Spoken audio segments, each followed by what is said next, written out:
പരിച്ഛേദത്തിനുള്ള സമർപ്പണം. ശിശുവിൻ്റെ പരിച്ഛേദത്തിനുള്ള 8-ാം ദിവസമായപ്പോൾ അവൻ ഗർഭത്തിൽ ഉരുവാകുന്നതിനു മുൻപ് അവൻ നിർദ്ദേശിച്ചതനുസരിച്ച് യേശു എന്നു പേര് അവന് നൽകി. മോശയുടെ നിയമമനുസരിച്ച് ശുദ്ധീകരണത്തിനുള്ള ദിവസങ്ങൾ പൂർത്തിയായപ്പോൾ അവനെ കർത്താവിന് സമർപ്പിക്കുവാൻ ജെറുസലേമിലേക്ക് കൊണ്ടുപോയി. കടിഞ്ഞൂൽ പുത്രന്മാരെയൊക്കെയും കർത്താവിൻ്റെ പരിശുദ്ധൻ എന്ന് വിളിക്കപ്പെടണം എന്നും ഒരു ജോഡി ചെങ്ങാലികളെയും 2 പ്രാവിൻ കുഞ്ഞുങ്ങളെയും ബലി അർപ്പിക്കണം എന്നും കർത്താവിൻ്റെ നിയമങ്ങളിൽ പറഞ്ഞിരിക്കുന്നതനുസരിച്ചാണ് അവർ ഇങ്ങനെ ചെയ്തത്. എൻ്റെ ചെല്ല മക്കളെ, ഇന്ന് കർത്താവിൻ്റെ സമർപ്പണ ദിവസമാണ്. എൻ്റെ യേശു എൻ്റെ മകനെന്ന് ഞാൻ ഈ നിത്യ സഹായ മാതാ ദേവാലയത്തിൽ അമ്മ ഒരു യേശുവിനെ എൻ്റെ മകനെന്ന് അമ്മ അത് ദൈവത്തിന് സമർപ്പിച്ചിരിക്കുകയാണ് മക്കളെ. അവനെന്ന് വെച്ചാൽ അവൻ അത്രയ്ക്ക് പീഡകൾ സഹിച്ച് അത്രയ്ക്ക് കഷ്ടങ്ങൾ അനുഭവിച്ച് എൻ്റെ മകൻ അത്രയ്ക്ക് പീഡനങ്ങൾ സഹിച്ച ഒരു മോനാണ്. എന്നുവെച്ചാൽ അവനിൽ കൂടി ഇനി നമുക്ക് രക്ഷയുള്ളൂ മക്കൾ. അത്രയ്ക്ക് നല്ല അമ്മയ്ക്ക് എന്ത് പറയാം, അവനിൽ കൂടെ ഇനി നമുക്ക് രക്ഷയുള്ളൂ. എന്നുവെച്ചാൽ അത്രയ്ക്ക് അവൻ നല്ല പാവങ്ങൾക്ക് വേണ്ടിയുള്ള ദൈവമാണ്. അവൻ പാവപ്പെട്ടവൻ്റെ വീട്ടിലും ഒക്കെയാണ് അവൻ കൂടുതൽ ചിലവഴിച്ചത്. അവൻ അത്രയ്ക്ക് പാവങ്ങളോടുള്ള സ്നേഹം അത് കണ്ടാണ് അമ്മയ്ക്കും എൻ്റെ മകനായിട്ട് തിരഞ്ഞെടുക്കുക അമ്മയ്ക്കും മനസ്സ് തോന്നിയത് എൻ്റെ മകനെ. ഇപ്പം അമ്മ അവനെ ഞാൻ സമർപ്പിച്ചിരിക്കുകയാണ് ദേവാലയത്തിൽ. അവൻ സന്തോഷമായി എല്ലാ പ്രവർത്തനങ്ങളും ചെയ്ത് അവൻ നല്ല കഴിവും അവൻ്റെ ഇതെല്ലാം ലോകമെങ്ങും അവൻ്റെ പ്രകൃതി പ്രഘോഷിക്കണം. അത് അമ്മയുടെ സന്തോഷമാണ്. എൻ്റെ മകൻ ഏറ്റവും നല്ല സന്തോഷവാനായിട്ട് ഇരിക്കുന്നത് കാണുവാൻ അമ്മ ആഗ്രഹിക്കുകയാണ്. എൻ്റെ ചെല്ല മക്കളെ, ഇന്ന്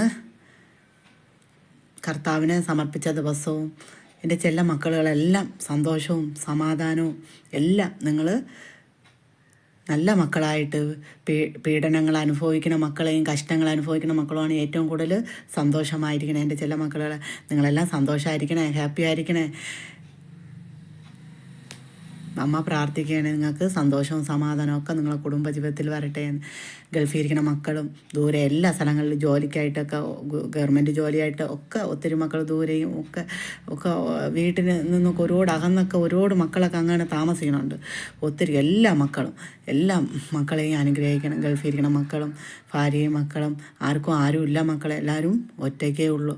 എന്നുവെച്ചാൽ അത്രയ്ക്ക് ദൈവം പോലും നമുക്ക് വേണ്ടിയാണ് മക്കളെ ക്രൂശിലേറ്റി മരിക്കപ്പെട്ട് കഷ്ടങ്ങൾ സഹിച്ച് ഇത്രയും രക്തം ചിന്തി നമുക്ക് വേണ്ടി മരിച്ചു. അപ്പം നമുക്ക് വേണ്ടി ഇത്രയും മരിച്ച ദൈവം നമ്മുടെ മുമ്പിൽ നമുക്കിത് കാണിച്ചു തരുമ്പോൾ, മാതൃകയാവുമ്പോൾ നമുക്കും ഒരുപാട് ആ സഹനങ്ങളെ ദൈവത്തിൻ്റെ സഹനമായി നമുക്കും നമ്മുടെ നെഞ്ചോട് ചേർത്ത് പിടിച്ച് നമുക്കും മുമ്പോട്ട് ജീവിക്കാം മക്കളെ. സന്തോഷമായും സഹനങ്ങളെല്ലാം നമ്മൾ സഹിച്ചു പോകുമ്പോഴാണ് നമുക്ക് നല്ലത് വരണത്. അല്ലെങ്കിൽ നമുക്ക് നല്ലത് കിട്ടുമില്ല, ഒരിക്കലും നല്ലത് കിട്ടില്ല. എൻ്റെ ചില മക്കളെല്ലാ സഹനങ്ങളും സഹിച്ചും കുടുംബജീവിതത്തിനെയും എല്ലാം നിങ്ങൾ മുറുകെ പിടിക്കണം. അവിടെ വരുന്ന പ്രതിസന്ധികളും അതെല്ലാം ദൈവം നമ്മളെ തരണം ചെയ്ത് നമ്മളെ മുമ്പോട്ട് കൊണ്ടുപോകും.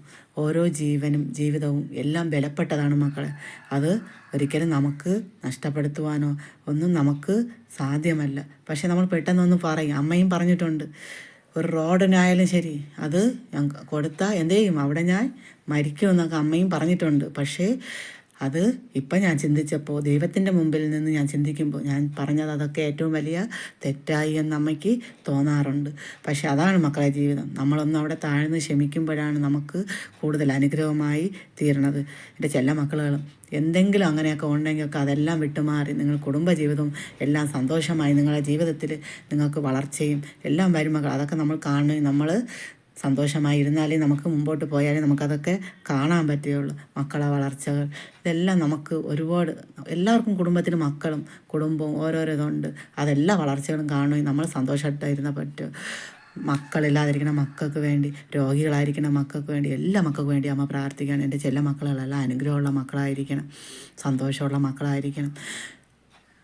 എല്ലാ അനുഗ്രഹങ്ങളും നേരുകയാണ് മക്കളെ. എല്ലാവർക്കും കഷ്ടങ്ങളും ദുഃഖങ്ങളും ഉണ്ട്. ഈ ബൈബിളിൽ തന്നെ എടുത്ത് വായിക്കുമ്പം പ്രവാചകർക്കും കൂടുതൽ പീഡനങ്ങൾ, അവരും കൂടുതൽ പീഡനങ്ങൾ അനുഭവിച്ചു എന്നാണ് ഇന്നലത്തെ ഇതിൽ വായിച്ചത്. അപ്പോൾ അതുപോലെ അമ്മ പ്രവാചകയായിരുന്നിട്ട് പോലും, അമ്മ പറയുന്ന കാര്യങ്ങളെല്ലാം നടന്നിട്ട് പോലും അമ്മയും പീഡിപ്പിക്കാൻ ഒത്തിരി ആളുകളുണ്ട്.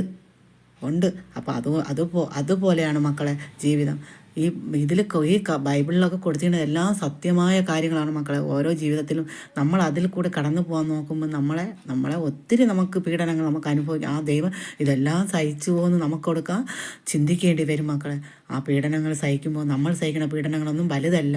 അത്രയ്ക്ക് മനുഷ്യ ജീവിതത്തിൽ യേശു അത്രയ്ക്ക് പീഡനങ്ങൾ സഹിച്ചാണ് മക്കളെ മരിക്കപ്പെട്ടത്. ചാട്ടവാറടിയും മുൾക്കിരീടവും ഒക്കെ നമ്മൾ സഹിക്കുമോ മക്കളെ? നമ്മളൊരിക്കലും നമ്മളിതൊക്കെ സഹിക്കൂല. അത്രയ്ക്ക് പീഡനം നമുക്ക് വേണ്ടിയാണ് ദൈവം ഇതെല്ലാം സഹിച്ച് ക്ഷമിച്ചും ഒക്കെ. ആ ദൈവത്തെ നമുക്ക് സ്നേഹിക്കാം മക്കളെ. വചനമായ ദൈവത്തെ നമുക്ക് സ്നേഹിക്കാം. ആ സ്നേഹം നമുക്ക് വീട്ടിൽ കൊണ്ടുവരാം, നമ്മളെ മക്കൾക്ക് കൊടുക്കാം. എൻ്റെ ചെല്ല മക്കളെല്ലാം അനുഗ്രഹമുള്ള മക്കളായി തീരട്ടെ. സന്തോഷവും ഇതെല്ലാം നിങ്ങളെ ജീവിതത്തിൽ കളിയാറട്ടെ മക്കളെ.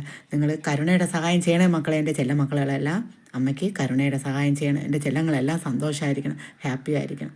എപ്പോഴും അമ്മ എൻ്റെ ചെല്ല മക്കൾക്ക് വേണ്ടിയൊക്കെ പ്രാർത്ഥിക്കുന്ന ഒരമ്മയാണ്. എല്ലാ ദിവസവും ഈ ഗസമൻ തോട്ടത്തിൽ പീഡനങ്ങൾ, ഇന്ന് യേശുവിൻ്റെ സമർപ്പണ ദിവസമാണെങ്കിലും അവിടെ എൻ്റെ മകൻ കണ്ണുനീര് ചോര വേർപ്പാക്കിയത് ആ ഗസമൻ തോട്ടം. അതിൽ എല്ലാ ദിവസവും അമ്മ പള്ളിയിൽ ഓടി പോണ ഒരു അമ്മയാണ്. എല്ലാ ദിവസവും പള്ളിയിൽ പോയി എൻ്റെ ചില മക്കൾ നാട് മൊത്തം, എനിക്കിപ്പോൾ ഒരാളാണോ ഇല്ല, എല്ലാ മക്കളും എൻ്റെ മക്കളാണ്.